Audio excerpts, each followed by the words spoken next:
Today we will discuss about the gaseous state. All of you know what is the gaseous state. Gaseous state means no attraction force between the particles, molecules. Okay. Now next, the gas laws.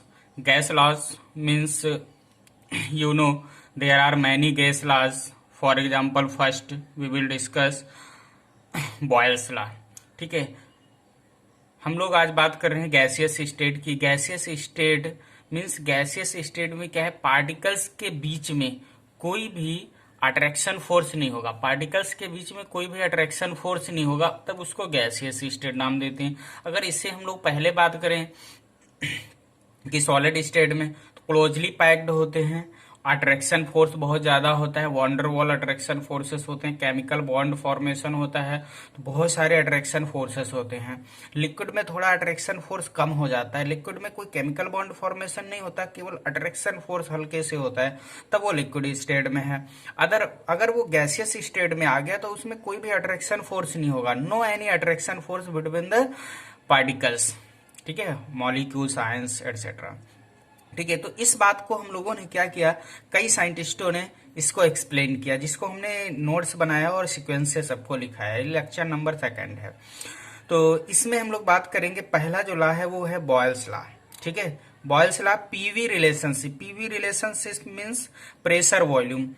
We have study here PV relationship. Okay, now according to this law, at constant temperature pressure of gases inversely proportional to volume.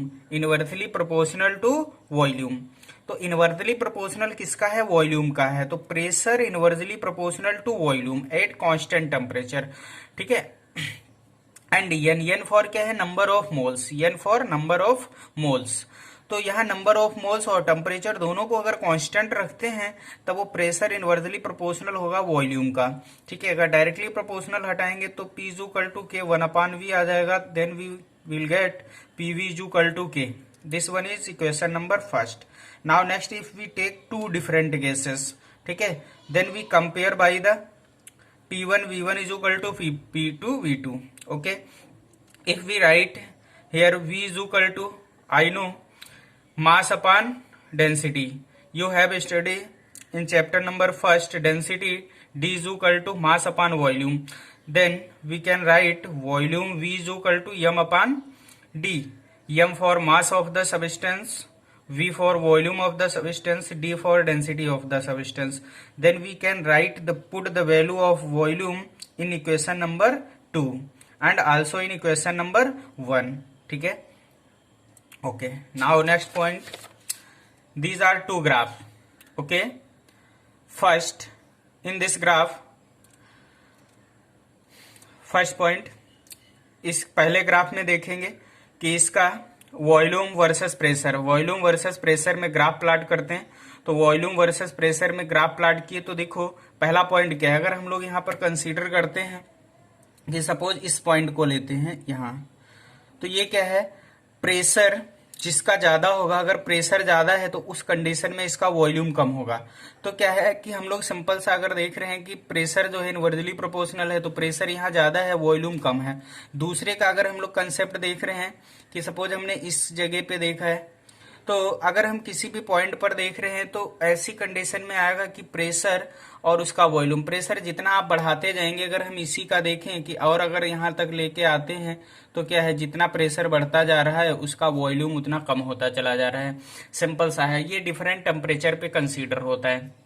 Different temperature पे इसको consider करते हैं.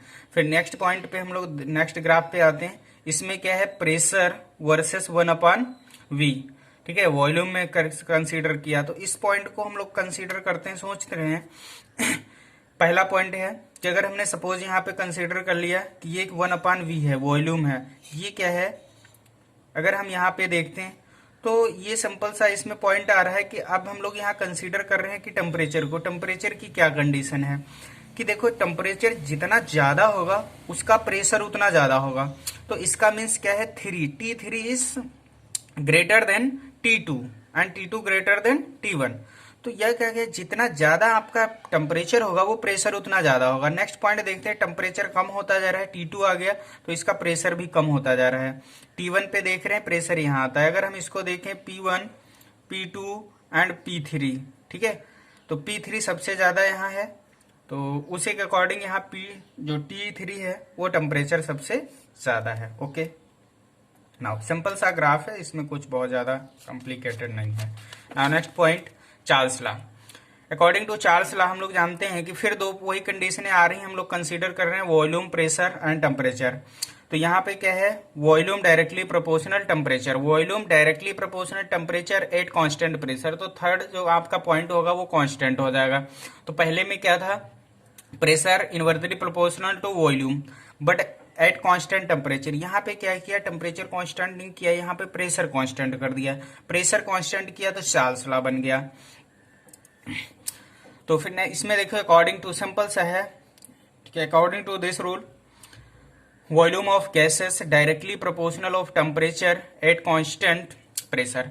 अगर pressure को constant करते हैं तो volume जितना, टेम्परेचर जितना बढ़ाओगे उसका वॉल्यूम उतना बढ़ जाएगा। ये तो सिंपल से भी हम लोग जानते हैं, अगर प्रेशर कांस्टेंट कर देते हैं तो टेम्परेचर अगर बढ़ाएंगे तो वॉल्यूम बढ़ जाएगा। सपोज आप गैस सिलेंडर को रख दे रहे हैं और ज्यादा अगर हीट कर दे रहे हैं गैस सिलेंडर को, तो उसका क्या है, टेम्परेचर जितना बढ़ेगा उसका वॉल्यूम बढ़ जाएगा और ब्लास्ट हो जाएगा।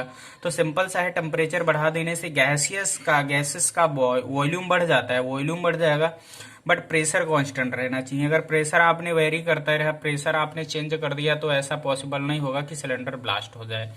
ठीक है, तो यहाँ सिंपल सा है, टेम्परेचर अगर आपने बढ़ाया तो वॉल्यूम उसका बढ़ जाएगा, डायरेक्टली प्रोपोर्शनल होता है। Now we will discuss about the two gases. Now this is V1 upon T1 is equal to V2 upon T2. They may be different gases. ठीक है, two different gases. Then we calculate the volume V2, T2 and other things. ठीक है, by the comparison of one known gas and second another unknown gas. Suppose आपने ये दिया, इसका आपने calculation किया, इसी का कंपेरिजन आप किसी दूसरे गैस से कर देंगे। अगर उसका टेम्परेचर पता है तो उसका वॉल्यूम पता कर लेंगे, तो कंपैरिजन कर सकते हैं। तो ये गैस आपको एक का कंसीडर आपने किया, एक की वैल्यू पता है, तो दूसरे से कंपैरिजन करके उसका वॉल्यूम कैलकुलेट कर लेंगे। क्यों, गैसेस हैं अप्रॉक्स सबका कैरेक्टर सेम ही होता है, लिक्विड है अप्रॉक्स सबका सेम ही होता है, सॉलिड है अप्रॉक्स सबका सेम ही होता है। ठीक है, 99% सेम होता है, तो उसको कंसीडर कर लेते हैं अप्रॉक्स सेम होगा। तो ये क्या है, नॉन, जो आपने नोन किया है वो है, उसकी वैल्यू वॉल्यूम और टेम्परेचर है। फिर इसमें क्या है, सपोज V2 आपने अननोन ले लिया, कोई भी अननोन है, इसका भी ग्राफ देख रहे हैं, तो वॉल्यूम वर्सेस टेम्परेचर में ग्राफ प्लॉट किया। तो एब्सोल्यूट टेम्परेचर यहाँ है, तो एब्सोल्यूट टेम्परेचर की हम लोग बात करेंगे। तो एब्सोल्यूट टेम्परेचर क्या रखा है यहाँ पे, -273.15 डिग्री दे रखा है। तो इस यहाँ से ग्राफ को प्लॉट करेंगे तो कंडीशन ये दिख रही है कि अगर हम लोग सिंपल सा एक कंपेरिजन कर रहे हैं कि इसमें P1 में और यहाँ पर देख रहे हैं टेम्परेचर का, तो सिंपल सा है कि हम लोग जितना देखो कि बहुत ही सिंपल सा है कि हम लोग देखो टेम्परेचर जितना बढ़ाते जा रहे हैं, तो जितना टेम्परेचर बढ़ा दे रहे हैं, तो अब क्या है कि जैसे आप टेम्परेचर बढ़ाओगे तो उसका कंडीशन क्या होगा कि उसका जो वॉल्यूम है, जो प्रेशर है, अगर हम लोग देखते हैं कि सपोज 100 पे निकालते रहे, तो 100 डिग्री सेंटीग्रेड पे हम लोग अगर कंसीडर कर रहे हैं कि P है, तो अब हम लोग एक चीज सोच रहे हैं आके कि अगर प्रेशर जिसका ज्यादा होगा उसका वॉल्यूम क्या होगा, प्रेशर किसका जितना ज्यादा होगा उसका वॉल्यूम क्या होगा। तो हमको प्रेशर का रिलेशन निकालना है, तो प्रेशर का देख रहे हैं कि कौन सा ज्यादा होगा, तो सिंपल सा देख रहे हैं यहाँ पे कि प्रेशर जिसका ज्यादा होगा उसका वॉल्यूम कम होगा। तो अगर हम यहाँ पे वॉल्यूम V1 देख रहे हैं और ये यहाँ पे V2 आ रहा है, किसी दो में कंपेरिजन कर ले रहे हैं, तो ऐसी कंडीशन में क्या है, जो प्रेशर है यहाँ पर P4 वो और यहाँ पर P1 दोनों में कंपेरिजन करें तो यहाँ वॉल्यूम कम है, तो हमें को सिंपल सा पता है अगर हम प्रेशर बढ़ा देंगे तो किसी गैस का वॉल्यूम कम हो जाएगा। तो यहाँ पर देख रहे हैं P4 ज्यादा होगा, तो इसी तरीके के क्वेश्चन पूछ लेता है, ग्राफ दे देगा which one is greater than which. ठीक है, इस तरीके से ग्राफ पूछ लेता है। ठीक है, now next point, all gases obey Charles law at very low pressure and high temperature. ये कंडीशन लगाते हैं कि चार्ल्स लॉ को गैसेस फॉलो कर सकती हैं बट लो प्रेशर होना चाहिए और हाई टेम्परेचर होना चाहिए, लो प्रेशर एंड हाई टेम्परेचर होना चाहिए। ये कंडीशन इसकी होती है कि जो नॉर्मल रियल गैसेस हैं, एक्चुअली जो चार्ल्स लॉ बॉयल्स लॉ है, ये क्या है, एक स्टैंडर्ड कंडीशन पे कैलकुलेटेड वैल्यू है। रियल में ऐसा रियल लाइफ में नहीं होता है कि जो रियल गैसेस हैं वो ऐसे बिहेव नहीं करती हैं। तो जो गैसेस हैं वो बिहेव कर सकती हैं, बट कंडीशन क्या है कि लो प्रेशर होना चाहिए और हाई टेम्परेचर होना चाहिए। Now next point, Gay-Lussac law. तो अकॉर्डिंग टू गैलुसेक लॉ, इसमें देखो वॉल्यूम कांस्टेंट कर दिया, pressure directly proportional temperature, temperature directly proportional pressure. अगर टेम्परेचर हम बढ़ाते हैं तो प्रेशर बढ़ जाएगा। सपोज गैस सिलेंडर लेते हैं और गैस सिलेंडर में क्या करते हैं, वॉल्यूम आपने कांस्टेंट किया और टेम्परेचर को बढ़ा दिया। जैसे आप टेम्परेचर बढ़ा देंगे उसका प्रेशर बढ़ जाएगा और ब्लास्ट हो जाएगा। तो सिंपल सा है, गैलुसेक लॉ का आपने वॉल्यूम को कांस्टेंट कर दिया। अगर वॉल्यूम कांस्टेंट है तो नंबर ऑफ मोल्स भी कांस्टेंट होने चाहिए। ठीक है, तो pressure temperature directly proportional pressure और प्रेशर डायरेक्टली प्रोपोर्शनल टेम्परेचर। ठीक है, तो अगर सिंपल सा भी हम जानते हैं कि अगर कहीं एरिया का अगर प्रेशर बहुत ज्यादा बढ़ाया जा रहा है तो टेम्परेचर भी बढ़ जाता है। ठीक है, बट ये थोड़ा स्लो प्रोसेस है, टेम्परेचर बढ़ाएंगे प्रेशर बढ़ जाएगा, ये थोड़ा फास्ट प्रोसेस है। तो इसका डायरेक्टली प्रोपोर्शनल हटाएंगे, कांस्टेंट आ जाएगा। तो इक्वेशन नंबर फर्स्ट आ जाएगा P1 upon T1 is equal to K. For two gases का कंपेरिजन कर देंगे, P1 upon T1 is equal to P2 upon T2। फिर इसमें नेक्स्ट ग्राफ प्लॉट करते हैं। तो ग्राफ में क्या कर रहे हैं, वो प्रेशर एंड टेम्परेचर के इसमें कंपेरिजन कर दे रहे हैं, ग्राफ प्लॉट कर रहे हैं। तो इसमें क्या है, दोनों चीजों बढ़ाओगे तो वॉल्यूम बढ़ जाएगा। आप देखते हैं प्रेशर और वॉल्यूम का, इसका कंपेरिजन कर रहे हैं। यहाँ पे P है, एक प्रेशर है दे रखा है, और यहाँ पर इसका टेम्परेचर है। सिंपल सा है, हम लोग अगर टेम्परेचर किसी का बढ़ा दे रहे हैं तो जैसे आप टेम्परेचर बढ़ा देंगे उसका प्रेशर बढ़ जाएगा, जैसे आप टेम्परेचर बढ़ाएंगे प्रेशर बढ़ जाएगा। दूसरा पॉइंट क्या है, वॉल्यूम में देखते हैं, जिसका प्रेशर ज्यादा होगा उसका वॉल्यूम कम होगा, जिसका प्रेशर ज्यादा है उसका वॉल्यूम कम होगा। मीन्स यहाँ पर प्रेशर ज्यादा है तो इसका वॉल्यूम कम होगा, मीन्स V1 कम होगा। V1 is always less than V2। ठीक है, तो अगर हम इसका देखते हैं, यहाँ कंसीडर करते हैं, इसका ग्राफ प्लॉट करके देख रहे हैं, तो यहाँ देख रहे हैं कि इसका वॉल्यूम, यहाँ प्रेशर कम है तो V4 वॉल्यूम उसका ज्यादा होगा, वॉल्यूम उस कंडीशन में उसका ज्यादा होगा। सिंपल सा है, कंपेरिजन करना, ये देखना है कि ये किसका ज्यादा है, which one is greater than which. Okay, now next point, Avogadro law.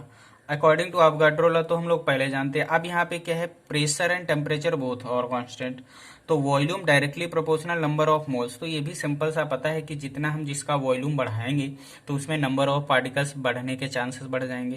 भाई अगर सोल्यूशन आपने 1 लीटर लिया तो उसमें नंबर ऑफ पार्टिकल्स हमने कह दिया कि 5 इंटू 6.022 इंटू 10⁻23 होंगे, है ना। फिर अगर आपने 2 लीटर ले लिया तो जो 5 था वो क्या होगा, 2 से मल्टीप्लाई हो जाएगा, 10 हो जाएगा। तो इस तरीके से क्या हुआ कि जितना आप वॉल्यूम लोगे उसमें number of moles, number of particles ज्यादा होंगे।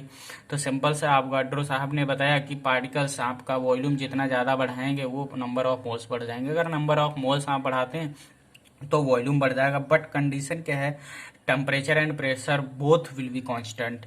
ठीक है, next, 1 mole gas has volume 22। अच्छा, अगर इसको हम लोग कैलकुलेट करते हैं तो 22.7 लीटर। अगर 1 मोल गैस है तो उसका जो कंसीडर एक अप्रॉक्स वैल्यू इन्होंने कंसीडर किया, कैलकुलेट किया है, तो वो 22.7 लीटर। ये सभी गैस के लिए होता है, कोई स्पेशल गैस नहीं है। Normal real gases and ideal gases सबके लिए सेम अप्लाई करते हैं। 1 मोल क्या होगा, अगर वो 22.7 लीटर का सिलेंडर है तो वो इक्वल टू 1 मोल हो जाएगा। ठीक है, नेक्स्ट अगर हम इसका कंसीडर करते हैं तो V इज इक्वल टू, अब ये क्या है, N for number of moles, then we can write N is equal to W upon M। ठीक है, W is weight, M for mass. Okay, तो अवोगाड्रो लॉ सिंपल सा है, अवोगाड्रो ने साहब ने बताया कि नंबर ऑफ पार्टिकल्स, ठीक है, जितने आप बढ़ाओगे उसका वॉल्यूम बढ़ता चला जाएगा, सिंपल सा है। Okay, now next, ideal gas equation. This one is very very important. Ideal gas equation, according to in this condition, Boyle's law, Charles law and Avogadro law, तीनों लॉ जो हम लोगों ने पीछे पढ़ा उनको कंबाइन कर दे रहे हैं, इनको कंबाइन करके ये बना दिया है। V directly inversely proportional pressure, directly proportional temperature and number of moles.